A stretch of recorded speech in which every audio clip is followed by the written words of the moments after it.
వీలైనంత త్వరగా పంచాయతీ ఎన్నికలు నిర్వహించేందుకు ప్రభుత్వం ప్రయత్నిస్తుందన్నారు మంత్రి సీతక్క. గ్రామాల అభివృద్ధి జరగాలన్నా, కేంద్రం నుంచి గ్రామీణాభివృద్ధికి నిధులు రావాలన్నా గ్రామాల్లో ప్రజాప్రతినిధులు ఉండాలన్నారు. నల్గొండ జిల్లా నాగార్జునసాగర్లో గిరిజన, ఆదివాసీ కాంగ్రెస్ ప్రతినిధులకు నిర్వహిస్తున్న శిక్షణ తరగతులకు హాజరయ్యారు. కాంగ్రెస్ పార్టీ ఆదివాసీల అభివృద్ధికి అనేక చట్టాలు తెచ్చిందన్నారు.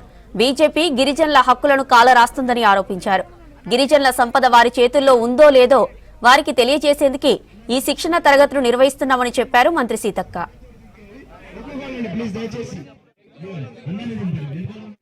గిరిజనుల మధ్య, ఆదివాసుల మధ్య ఎలాంటి ఈ డీవియేషన్ తీసుకొచ్చి ఇవాళ అక్కడ ఉన్నటువంటి సంపదను దోచుకునే కుట్రలు చేస్తున్నారో మనం చూస్తూ ఉన్నాం. అటు మణిపూర్లో కానీ, ఇటు ఛత్తీస్గఢ్లో కానీ, ఇటు గడ్చిరోల్లో కానీ ఎక్కడైనా కూడా స్థానికంగా ఉండేటువంటి ప్రజలకు ఆయా గ్రామ సభల ద్వారా ఉండేటువంటి అధికారాలను పక్కకు పెట్టి కేవలం మైనింగ్ కోసం బయటి నుంచి అదానీ, అంబానీ లాంటి వాళ్ళకే ఇవాళ బీజేపీ ప్రభుత్వము అటవీ భూములను కట్టబెడుతుంది. కానీ ఒక్కరికి కూడా పట్టా ఇచ్చినటువంటి దాఖలాలు లేదు. కాంగ్రెస్ ప్రభుత్వం 2006లో అటవీ హక్కుల చట్టం తీసుకొచ్చింది.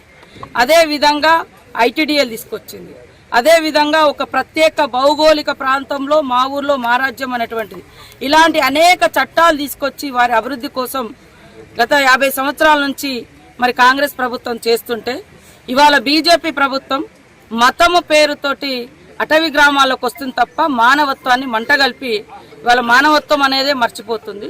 కాబట్టి మా మూలాలు ఏంటిదో ఇవాళ మేము తడిమి చూసుకునే విధంగా ఈ తరగతి మాకు పెట్టడం జరిగింది. ఎక్కడి నుంచి వచ్చినాం, ఏం జరుగుతుంది, వాస్తవానికి మన సంపద మన చేతిలో ఉందా, మరి ఎట్లా కార్పొరేట్ కంపెనీలకు వశమవుతున్నాయి, వివిధ రాష్ట్రాల్లో ఏ రకంగా ప్రజలను ఇబ్బంది పెడుతుంది బీజేపీ పాలనలో, అవన్నీ కూడా తెలుసుకోవాల్సిన అవసరం ఉంది.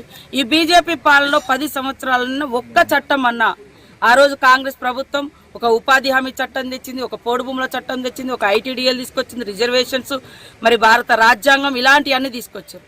కానీ ఇలాంటి రాజ్యాంగం, భారతీయులందరి యొక్క ఆత్మ హక్కులను కాపాడే రాజ్యాంగం మీద ఇవాళ దాడి జరుగుతుంది. ఆ రాజ్యాంగాన్ని తొలగించి, ఆ రాజ్యాంగాన్ని ఖతం చేసి మరి మనుధర్మ శాస్త్రాన్ని తీసుకురావాలని ఇవాళ కుట్రలు చేస్తూ ఉన్నారు.